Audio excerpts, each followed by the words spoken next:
വയനാട് ജില്ലയിലെ ചൂരൽമലയിൽ ദുരിതബാധിതർക്ക് വീട് നിർമ്മിച്ചു നൽകാനുള്ള സർക്കാർ ഉദ്യമത്തിൻ്റെ ഒരു ഭാഗം കഴിഞ്ഞ ദിവസം കണ്ടിരുന്നു. മുഖ്യമന്ത്രി പിണറായി വിജയൻ ഉൾപ്പെടെ പങ്കെടുത്താണ്. അപ്പം മുഖ്യമന്ത്രി എന്ന നിലയിൽ പിണറായി വിജയൻ ചെയ്തത് വലിയ ആർജവമുള്ള കാര്യമാണ് എന്ന തരത്തിലൊരു നരേറ്റീവ് ഉണ്ട്.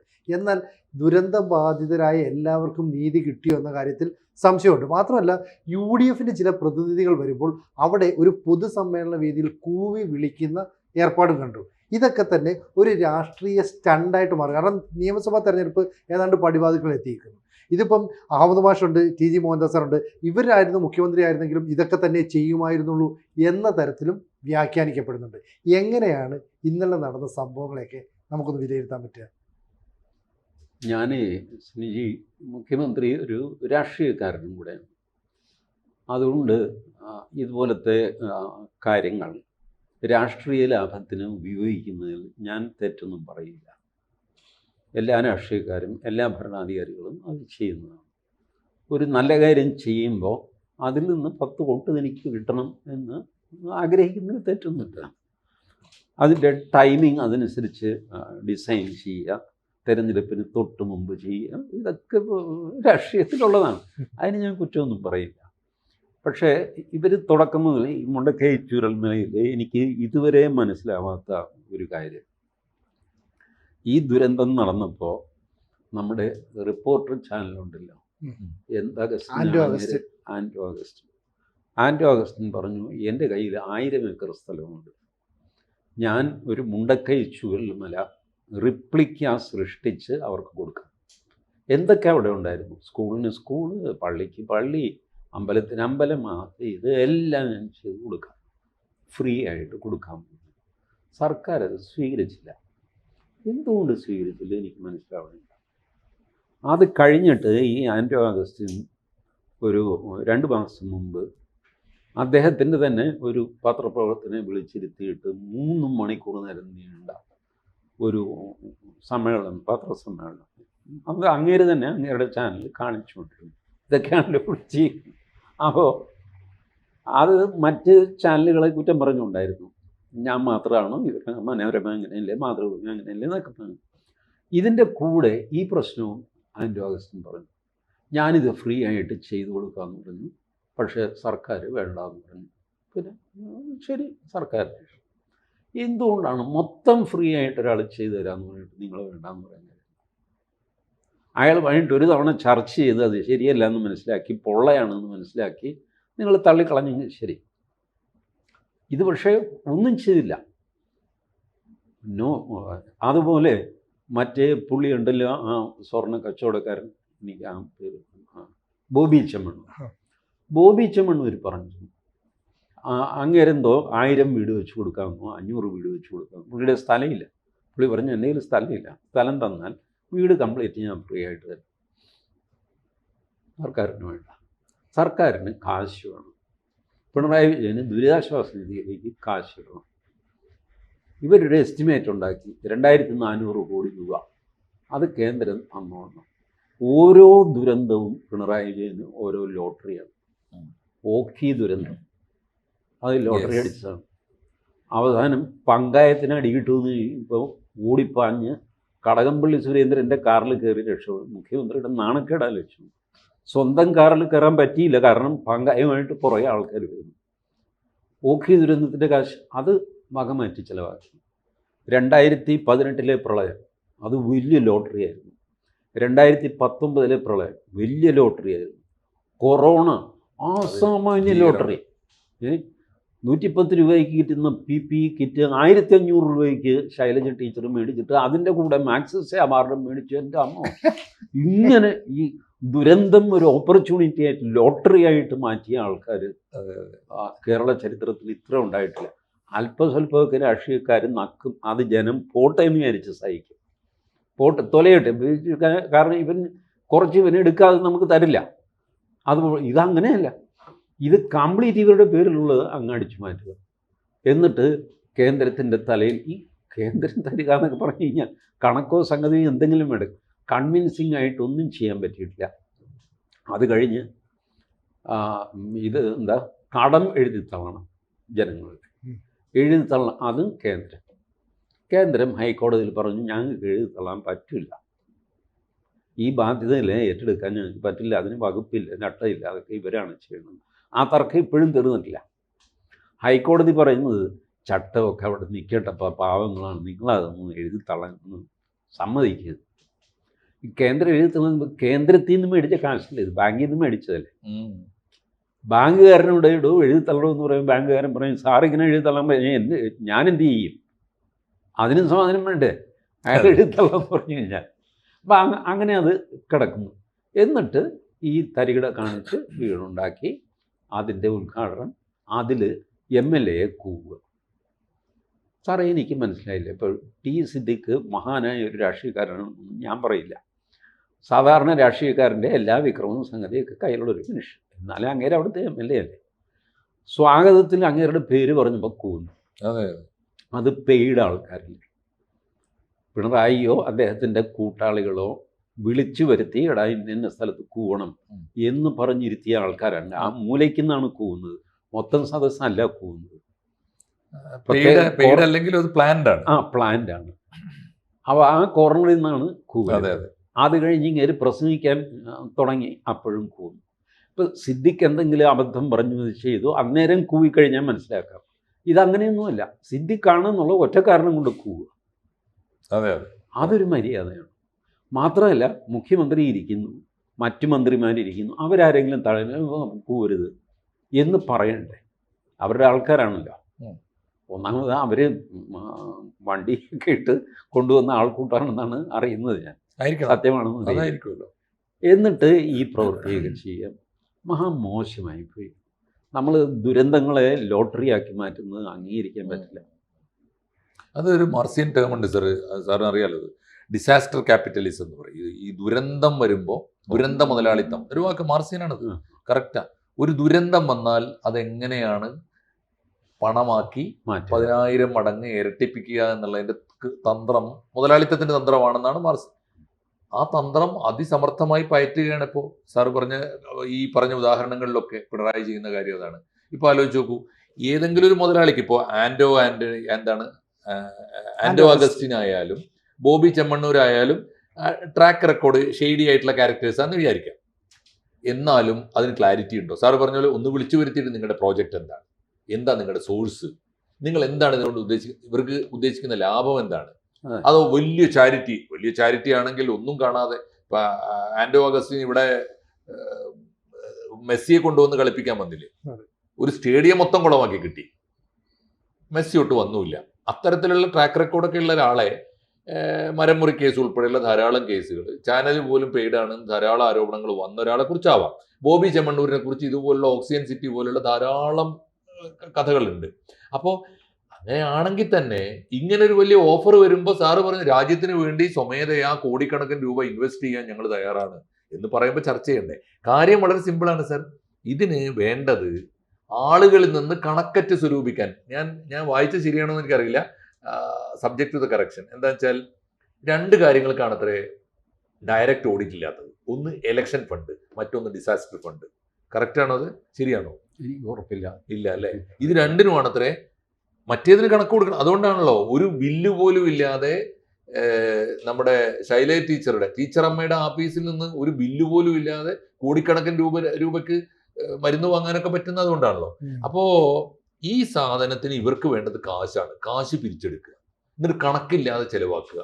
അപ്പൊ ഏത് വഴിക്ക് എത്രയൊക്കെ പോയി എന്ന് കണക്കാക്കാൻ, അതാണ് ഞാനിത് കോൺട്രാസ്റ്റ് ചെയ്യുന്നത്. ഈ സുനാമി വന്നില്ല, അപ്പോൾ സുനാമി കഴിഞ്ഞപ്പോൾ അവർക്ക് വീട് വയ്ക്കണം.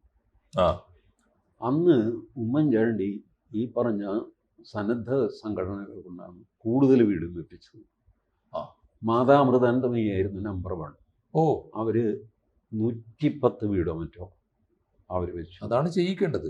ഓർത്തഡോക്സ് സഭ ഇത്ര വയ്ക്കാമെന്ന് പറഞ്ഞു.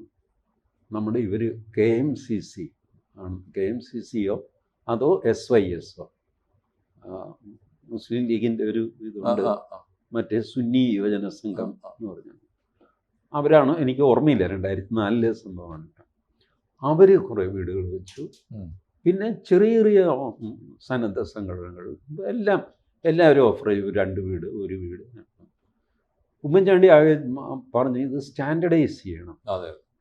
ഇതിൻ്റെ Uniformity കൺസെപ്റ്റ് പ്ലാൻ അത് ഇതൊക്കെ ഗവൺമെൻറ് കൊടുത്ത് അതിൻ്റെ ഉദ്യോഗസ്ഥന്മാരെ അപ്രൂവ് ചെയ്തു. നാളെ ഇത് പണി നിങ്ങൾ സൗജന്യമായിട്ട് കൊടുത്തു എന്ന് പറയും. ഉരുണ്ട് തലയിൽ വീണ് കഴിഞ്ഞാൽ ഞാൻ മറുപടി പറയുന്നത്. അപ്പോൾ അതുകൊണ്ട് അപ്രൂവലും സംഗതിയൊക്കെ പഞ്ചായത്തിൽ നിന്നുള്ള അപ്രൂവലാണ്, ഇതെല്ലാം എടുത്തിട്ട് ചെയ്യണം. അങ്ങനെയാണ് ആ മനുഷ്യൻ ചെയ്തത്. എല്ലാ സന്നദ്ധ സംഘടനയും ആര് ഇത് കൊണ്ടുപോയി മെറ്റീരിയൽ ഒരു വീട് മതി, ഒരു കിണർ, ഒരു വാട്ടർ ട്രീറ്റ്മെൻറ്റ് പ്ലാന്റ്, ഇങ്ങനെ വരെ ഉമ്മൻചാണ്ടി അത് ചെയ്യിച്ചതാണ്. എല്ലാവരെയും ഇൻവോൾവ് ചെയ്യിച്ചു. ആരെയും എക്സ്ക്ലൂഡ് ചെയ്ത് നിർത്തിയില്ല. കേന്ദ്രം തന്നാൽ ഞാൻ തരാം, ഇല്ലെങ്കിൽ ഞാൻ തരില്ല. ഇല്ല, കേന്ദ്രത്തിന്റെ മാത്രമല്ല, കടയിലെ എടുത്തു കൊടുക്കുകയായിരുന്നു. ഒരു സാലറി ചലഞ്ച് ഉണ്ടാക്കിയിട്ടില്ല, ഒരു തരത്തിലുള്ള വകമാറി ചെലവാക്കൽ ഉണ്ടാക്കിയിട്ടില്ല. ഫണ്ട് വന്നാലാണല്ലോ ഇതൊക്കെ ഉണ്ടാക്കുന്നത്. സ്വന്തക്കാരും പാർട്ടിക്കാരും വരുത്തി വെച്ച ദുരന്തങ്ങൾക്ക് അല്ലെങ്കിൽ അവരുടെ സേവകർക്ക് വഴിമാറി കൊടുക്കാനുള്ളതല്ലല്ലോ. എനിക്ക് അത്ഭുതം വെച്ച് കഴിഞ്ഞാൽ ഈ ഉമ്മൻചാണ്ടിയുടെ സ്വന്തം പാർട്ടിക്കാര് ഈ മാതൃക പിണറായി വിജയനെ ചൂണ്ടിക്കാണിക്കുന്നില്ല. പിണറായി വിജയനോട് ആർഗ്യ ചെയ്യുമ്പോൾ പ്രതിപക്ഷ നേതാവ് വി ഡി സതീശൻ അടക്കം ഇത് പറയണ്ടേ. അതെ, ഒരു പാരലൽ മോഡൽ ഉണ്ടല്ലോ അവർക്ക്. ഉമ്മൻചാണ്ടി ചെയ്ത് നോക്ക് 2004 അങ്ങനെ ഓൾ ഇൻക്ലൂസീവായിട്ട് ആൾക്കാരെ കൊണ്ട് ചെയ്യിക്കുന്നു. അത് അവരും ചെയ്യുന്നില്ല. ഞാനിപ്പോൾ കോൺഗ്രസിന് വേണ്ടി വോട്ട് പിടിക്കാൻ പറയുകയല്ല, രണ്ട് മുഖ്യമന്ത്രിമാരുടെ സ്ട്രാറ്റജി തമ്മിലുള്ള കമ്പാരിസൺ നടത്തുകയാണല്ലോ. അല്ല, ഈ മാഷ് നേരത്തെ പറഞ്ഞാൽ കളങ്കിതരായ ആളുകളായതുകൊണ്ട് ഒരുപക്ഷെ മുഖ്യമന്ത്രി അവരെ ഒഴിവാക്കിയതാണെങ്കിലോ മുഖ്യമന്ത്രി പിണറായി വിജയന്റെ നേതൃത്വത്തിൽ ഇനിയൊരു പറഞ്ഞാൽ മതി. അത് പറയണം. കളങ്കിതരായതുകൊണ്ട് ഇവരെ നമുക്ക് ഞാൻ പറയുക അവരുടെ പേരിൽ കേസുണ്ടോ സംഗതി എനിക്കറിയില്ല. പക്ഷേ ഇത്ര വലിയ തുകയൊക്കെ ഒരാളെ ഓഫർ ചെയ്യുമ്പോൾ അതിനകത്ത് എന്തൊക്കെയോ കുഴപ്പങ്ങളുണ്ട്, അതുകൊണ്ട് വേണ്ടെന്ന് വെച്ചു. പ്ലസ് അതിന്റെ കൂടെ ടി ജി പറഞ്ഞ ഈ ഓഫർ ഉണ്ട്. നേരത്തെ പറഞ്ഞ ഇതിന് മുമ്പുള്ള മാതൃക ഉണ്ടല്ലോ, ഉണ്ട്. സംഘടനകൾ, യാതൊരു തരത്തിലുള്ള കളങ്കവും ബാധിക്കാത്ത പ്രസ്ഥാനങ്ങൾ, മൂവ്മെന്റുകൾ, വ്യക്തികൾ, അവരൊക്കെ ചെയ്യാൻ തയ്യാറാണോ ചോദിക്കുകയും ചെയ്യാലോ. ഈ രണ്ടുപേരെ ഞങ്ങൾ സ്വീകരിക്കുന്നില്ല, അവരുടെ ട്രാക്ക് ശരിയല്ല. അന്ന് മുണ്ടക്കൈ ചുരൽമല ആ ദിവസം ചാടി വീണ് സന്നദ്ധ പ്രവർത്തനം നടത്തിയ ആൾക്കാരുണ്ട്, സേവാഭാരതിയുണ്ട്, മുസ്ലിം ലീഗിന്റെ അവരെ വിമർശിച്ച് ചീത്ത കേട്ട അല്ല, അത് ഞാൻ വിമർശിച്ചു എന്നുള്ളത് വേറെ വന്നതാണല്ലോ. വന്നത് തന്നെ SYSനെയാണ് അന്ന് ഞാൻ വിമർശിച്ചു എന്നുള്ളത് ശരി. പക്ഷെ അവരുണ്ടായിരുന്നല്ലോ, അവര് സേവനം നടത്തിയില്ല എന്ന് പറയുന്നത്. അവര് ടീഷർട്ട് അടിച്ചതിന്റെ ഇതാണ് ഞാൻ അവരെ പരിഹസിച്ചത്, ഒന്ന് കളിയാക്കിയത്. അല്ലാതെ അവർ സേവാപ്രവർത്തനം ചെയ്തില്ല എന്നൊരു കേസ് എനിക്കില്ല. പിന്നെ മറ്റേ മുസ്ലിം ലീഗിൻ്റെ ഉണ്ടല്ലോ, KMCC അല്ല, ഇവിടെ കേരളത്തിൽ ഒരു വൈറ്റ് ഗാർഡ് ഇവരൊക്കെ ഉണ്ടായിരുന്നു.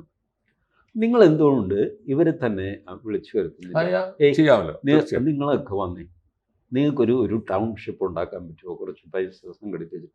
ഞാൻ കേന്ദ്ര സർക്കാരുമായിട്ട് യുദ്ധത്തിലൊക്കെയാണ്, ഹൈക്കോടതിയിലൊക്കെയാണ് നടന്നില്ല. നിങ്ങൾക്കിത് ചെയ്യാൻ പറ്റുമോ എന്ന് ചോദിക്കുക. അതും ചെയ്തിട്ടില്ല. നേരിട്ട് പണം വേണം അവർക്ക്. ഇവരൊക്കെ ഈ നാട്ടിലുള്ളവരാണല്ലോ, ഇവരൊക്കെ നാട്ടുകാരാണല്ലോ. നിങ്ങൾ അക്കൗണ്ടബിളാണ്. ഇവരിന്ന് എങ്ങും ഓടിപ്പോകാനൊന്നും പോകുന്നില്ല. കോമൺ ഫണ്ടാണ്. പറ്റി നേരത്തെ സിദ്ദീഖിന്റെ കാര്യം പറഞ്ഞില്ലേ, സിദ്ദീഖ് വളരെ ശാന്തന പ്രതികരിച്ചെങ്കിലും അദ്ദേഹം പറഞ്ഞൊരു ക്രിയേറ്റീവ് മറുപടി ഇട്ടു. അദ്ദേഹം എല്ലാ MLA-മാരുടെയും കൂട്ടത്തിൽ MLA-മാരുടെ ശമ്പളം കൊടുത്തിരുന്നല്ലോ CMDRF-ലേക്ക്, കൊടുത്തുകൊണ്ട് അദ്ദേഹം ഫേസ്ബുക്കിലിട്ടു. അപ്പം ഞാൻ പറയുന്നത്, ഈ രാജ്യത്തെ മുഴുവൻ ജനങ്ങളും ചേർന്ന് മുഖ്യമന്ത്രി എല്ലാവരും കക്ഷി രാഷ്ട്രീയം മറന്ന് സഹായിച്ചൊരു ഘട്ടമായിരുന്നല്ലോ അത്. അങ്ങനെ എല്ലാവരുടേതും കൂടി ഇപ്പോൾ ടൗൺഷിപ്പ് ഈ പറഞ്ഞ ആരോപണങ്ങളൊക്കെ ഉള്ളപ്പോഴും ഗുണഭോക്താക്കളെ തിരഞ്ഞെടുക്കുന്നതിൽ രാഷ്ട്രീയമുണ്ട്, വഴിമാറിച്ച് ചെലവഴിച്ചതിൻ്റെ രാഷ്ട്രീയമുണ്ട്, ഒക്കെ ഉണ്ട്, ഒക്കെ ശരി. എങ്കിലും ഈ ടൗൺഷിപ്പ് എല്ലാവരും കൂടി ചേർന്ന് നിർമ്മിച്ചാണല്ലോ. അവിടെ ആ പ്രദേശത്തെ MLA-യെ കൂവുക, ഇതെന്തോ ഞങ്ങളുടെ പാർട്ടി AK സെന്ററിൽ നിന്ന് കൊണ്ടുവന്ന ഫണ്ട് കൊണ്ട് നിർമ്മിച്ച എന്തോ സ്വകാര്യ സ്വത്താണ് എന്ന മട്ടിൽ വികാരം ഉണ്ടാക്കിയെടുക്കുക. ഇത് എന്ത് ഇലക്ഷൻ ക്യാമ്പയിനാണ് സാറേ? ഇത് ആ വികാരം അല്ലെങ്കിൽ ഈ ഞാനീ പറഞ്ഞ എല്ലാ സന്നദ്ധ സംഘടനകളെയും അന്ന് ദുരിതാശ്വാസത്തിന് ഇറങ്ങിയ ആൾക്കാരെ എല്ലാവരെയും വിളിച്ചുകൂട്ടി കോർഡിനേറ്റ് ചെയ്തിട്ടൊരു ടൗൺഷിപ്പ് ഉണ്ടാക്കി കഴിഞ്ഞാൽ അതിൻ്റെ ക്രെഡിറ്റും ഈ മുഖ്യമന്ത്രിക്ക് തന്നെ. തീർച്ചയായിട്ടും എന്താ സംശയം? എല്ലാവരെയും സഹകരിപ്പിക്കുന്നതിനുള്ള ഒരു ക്രെഡിറ്റ് ഉണ്ടല്ലോ, അതും ഈ മുഖ്യമന്ത്രിക്ക് തന്നെ കിട്ടും. അത് നിങ്ങൾക്ക് രാഷ്ട്രീയ നഷ്ടം ഉണ്ടാവില്ല. അതുകൊണ്ട് രാഷ്ട്രീയമായിട്ടും ലാഭമേ ഉണ്ടാവുള്ളൂ. CPM-ന് തന്നെ വോട്ട് കിട്ടും. ഇതിൻ്റെ എല്ലാവരെയും കൂട്ടിച്ചേർത്ത് ഇത്രയും പേരെ വിളിച്ചു വരുത്തിട്ട് മാതാമൃതാൻ, ഈ ചിന്മയ മിഷൻ, രാമകൃഷ്ണ മിഷൻ, മറ്റേ ഓർത്തഡോക്സ് സഭ, യാക്കോബായ സഭ, കത്തോലിക്ക സഭ, ഈ പറഞ്ഞ KMCC, white guard, SYS, Seva Bharati, ഇവരെയൊക്കെ വിളിച്ചു കൂട്ടി അല്ല, നിങ്ങള് സത്യത്തില് ഒരു വലിയ ശരിയാണ് കേട്ടോ. ഇത് ഒരുപക്ഷെ ചെയ്ത് കഴിഞ്ഞാൽ ഇത്രയേറെ ചാരിറ്റി ചെയ്യുന്ന സന്നദ്ധ സംഘടനകൾ കേരളത്തിലോളം പുറത്ത് എവിടെയും കാണില്ല. ഇല്ല. അത് ആ റിസോഴ്സ് നമ്മൾ ഉപയോഗിക്കുക വേണ്ട ശരിക്കും പോസിറ്റീവായിട്ട്, മത്സര ബുദ്ധിയോടെ. അപ്പൊ അങ്ങനെ കോർഡിനേറ്റ് ചെയ്തതിന്റെ ക്രെഡിറ്റ് ആർക്കാം? അത് പിണറായി വിജയൻ തീർച്ചയായിട്ടും. മുഖ്യമന്ത്രിക്ക്. അന്ന് ഉമ്മൻചാണ്ടിക്കായിരുന്നു, ഇന്ന് പിണറായി വിജയന് കിട്ടും. അപ്പോൾ ഇതൊക്കെ പൊതുജനങ്ങൾ കണ്ടുകൊണ്ടിരിക്കില്ലേ? വരുന്ന നിയമസഭാ തെരഞ്ഞെടുപ്പിൽ ഇതൊരു വലിയ രാഷ്ട്രീയ നീക്കമായിട്ട് അല്ലെങ്കിൽ ഈ തെരഞ്ഞെടുപ്പ് തന്ത്രമായിട്ടൊക്കെ CPM എടുത്ത് ഉപയോഗിക്കാൻ സാധ്യതയുണ്ട്. കോൺഗ്രസ് അതിനെ പ്രതിരോധിക്കാൻ സാധ്യതയുണ്ട്. ആർക്ക് ഗുണകരമാകും? അല്ല, ഇത് വളരെ പരിഹാസ്യമാണ് എന്ന് ഈ രണ്ടു കൂട്ടരും അല്ല ഇലക്ഷനിൽ ജയിപ്പിക്കുക. കേരളത്തിൻ്റെ പ്രത്യേക സാഹചര്യത്തിൽ UDF-ലോ LDF-ലോ ആക്റ്റീവായിട്ടുള്ള പൊളിറ്റിക്കൽ കരിയറിസ്റ്റുകളല്ല കേരളത്തിൻ്റെ ഭാവി നിർണ്ണയിക്കുക. അവരിത് മുഴുവൻ കാണുന്നുണ്ട്. നമ്മളിത് ഞാൻ ഈ പോകേണ്ടല്ലോ മുഖ്യമന്ത്രിയുടെ ശരീരഭാഷ, പ്രസംഗം, ഇതൊക്കെ ധാർഷ്ട്യത്തിൻ്റെയാണ്. അദ്ദേഹം പണ്ടേ ഒരു ധാർഷ്ട്യക്കാരനാണ്. ഇപ്പോൾ അത് കൂടി വന്നിരിക്കുന്നു. അത് പാർട്ടിയിൽ എല്ലാവരെയും ബാധിച്ചിരിക്കുന്നു. അതിൻ്റെ കാരണം കൂടി ഉണ്ട് സാർ. ഈ സോഷ്യൽ ഫാസിസ്റ്റുകളെ കുറിച്ച് പറയുന്ന ഒരു നിരീക്ഷണമുണ്ട്. അവർ വയലൻ്റ് ആവുക, അഗ്രസീവ് ആവുക, അല്ലെങ്കിൽ ഈ സാറ് പറഞ്ഞ ധാർഷ്ട്യം കൂടുതൽ പ്രകടമാവുക എപ്പോഴാണെന്നറിയും? അധികാരത്തിൽ ഇരിക്കുമ്പോഴല്ല, അധികാരം നഷ്ടപ്പെടുമെന്ന ഭീതി വരുമ്പോൾ മാത്രം. അത് കുറെ കൂടി ശക്തമാവാനാണ് സാധ്യത. അതുപോലും ഈ ഇലക്ഷൻ ക്യാമ്പയിനിൽ വളരെ നെഗറ്റീവായൊരു സൂചനയാണ്. ഏതായാലും വളരെ സൂക്ഷിച്ചില്ലെങ്കിൽ പിണറായി വിജയൻ്റെ മൂന്നാം വരവ് എന്നൊക്കെ അദ്ദേഹം മോഹിക്കുന്നത് വെള്ളത്തിലായിപ്പോൾ. തീർച്ചയായിട്ടും. എനിക്കിപ്പോൾ അങ്ങേര് മൂന്നാമത് വന്നാലും വന്നില്ലെങ്കിലും ഞാനൊരു സാധാരണ പൗരനാണ്, എനിക്ക് ചുക്കുമില്ല. പക്ഷേ അങ്ങേരുടെ മോഹങ്ങൾ പാഴായി പോകുന്ന പെരുമാറ്റമാണ് ഇവരുടെ ഭാഗത്തു നിന്നുണ്ടാകുന്നത്. അല്ല, അത് തീർച്ചയായിട്ടും അത് ഒരു പാർട്ടിയുടെ എന്നതിലേറെ ഒരു വ്യക്തിയുടെ കൂടിയാണത്, വ്യക്തിയുടെയും കുടുംബത്തിൻ്റെയാണ്. കാരണം ഇപ്പോൾ കണ്ടില്ലേ, എല്ലാം മറികടന്നിട്ട്, ഇപ്പോൾ 75 വയസ്സ് പ്രായം മറികടന്ന്, അനാരോഗ്യം മറികടന്ന്, പുതിയ തലമുറ വരട്ടെ എന്നുള്ള ഫോർമുല മറികടന്ന് ഇദ്ദേഹത്തിന് വീണ്ടും മത്സരിക്കാൻ MA ബേബി കഴിഞ്ഞ ദിവസം സ്റ്റേറ്റ്മെന്റ് കണ്ടില്ലേ? MA ബേബി വീണ്ടും പിണറായി വിജയൻ ഇലക്ഷൻ ക്യാമ്പയിൻ നടത്തുമെന്ന് വരെ കഴിഞ്ഞ ദിവസം പറഞ്ഞു വെച്ചോളൂ, അതിന് മുമ്പ് പറഞ്ഞു വെച്ചോളൂ. ഇപ്പൊ പറയുന്ന അദ്ദേഹം മത്സരിക്കുക തന്നെ ചെയ്യും, ധർമ്മടത്ത് തന്നെ എന്നൊക്കെ പ്രഖ്യാപിച്ചു കഴിഞ്ഞു. എത്ര കാലമാണ് ഇത്തരം ഈ ആരോഗ്യമോ അല്ലെങ്കിൽ നല്ല മനോനിലയോ? പിണറായി വിജയൻ നേരെ തിരിച്ചാണ് ആർഗ്യൂ ചെയ്യുന്നത്. മാവോ എപ്പോഴാണ് സ്ഥാനം ഒഴിഞ്ഞത്? മരിച്ചപ്പോഴാണ്. ഇപ്പോൾ ഷീ ജിൻപിങ് എപ്പോഴും മരിക്കുമ്പോഴും, ഇയാൾ പുടിൻ എപ്പോഴും മരിക്കുമ്പോഴും, മറ്റേ കിങ് ജോങ് ഉൻ അങ്ങനെ എപ്പോഴും മരിക്കുമ്പോഴും. അതുപോലെ ഞാനും കമ്മ്യൂണിസ്റ്റുകാരനാണ് എന്ന് പറഞ്ഞാൽ മരണത്തോടെ മാത്രമേ ഈ മാരണം തീരൂ എന്ന് മലയാളികളോട് ശരിയല്ലേ? ലെനിൻ, സ്റ്റാലിൻ, ക്രൂഷ്ചേവ്, ബ്രഷ്നേവ്, ഇവരൊക്കെ ഇങ്ങനെയല്ലേ മരിക്കുമ്പോഴാണ്. നല്ല മാതൃകയാണ്. തീർച്ചയായിട്ടും മലയാളി അത് എന്തുമാത്രം പൊറുക്കും എന്ന് കണ്ടറിയേണ്ടതാണ്. മലയാളിയൊക്കെ വിലക്കെടുക്കാം എന്നാണ് പാർട്ടിയുടെ പോളിസി. അതാണല്ലേ ഭയങ്കര അണ്ടർ എസ്റ്റിമേഷൻ ആണ്. പിൻവാതിൽ നിയമനം, പല രീതിയിൽ കൈക്കൂലി കൊടുത്ത് നിർത്തിയിരിക്കുക ആൾക്കാർ. എത്ര പേരുടെ പിൻവാതിൽ നിയമനം റെഗുലറൈസ് ചെയ്യാൻ പോയി ഹൈക്കോടതി ഇടപെട്ടോ, അങ്ങനെ ചെയ്തു ഇങ്ങനെ ചെയ്തു എന്നൊക്കെ പറഞ്ഞിട്ട് അത് പിടിക്കപ്പെടുന്നത് മാത്രമാണ് കുറച്ച് പുറത്തു വരുന്നത്. പിടിക്കപ്പെടാതെ എത്രയോ പേര്. ഈ പിണറായി വിജയൻ്റെ ഭരണത്തിൻ്റെ ഗുണഭോക്താക്കൾ ഒരുപാടുണ്ട്. അവരാണ് ഈ മറ്റേ തൊഴിലാളിയൊന്നും ഇപ്പം ഇല്ലല്ലോ. സാറ് എപ്പോഴെങ്കിലും അടുത്ത കാലത്ത് എപ്പോഴെങ്കിലും CPM, CPI, RSP ഇവരുടെയൊക്കെ ജാഥയിൽ തൊഴിലാളി ഐക്യം സിന്ദാബാദ് എന്ന് കേട്ടിട്ടുണ്ടോ? ശരിയാ, അത് കേട്ട കാലം മറന്നുല്ലേ? അത് ഇല്ലപ്പോ. സത്യം, തൊഴിലാളി ഇല്ല. തൊഴിലാളി തന്നെ നാട്ടിലില്ല, ബംഗാളിയായിട്ട് മാറി.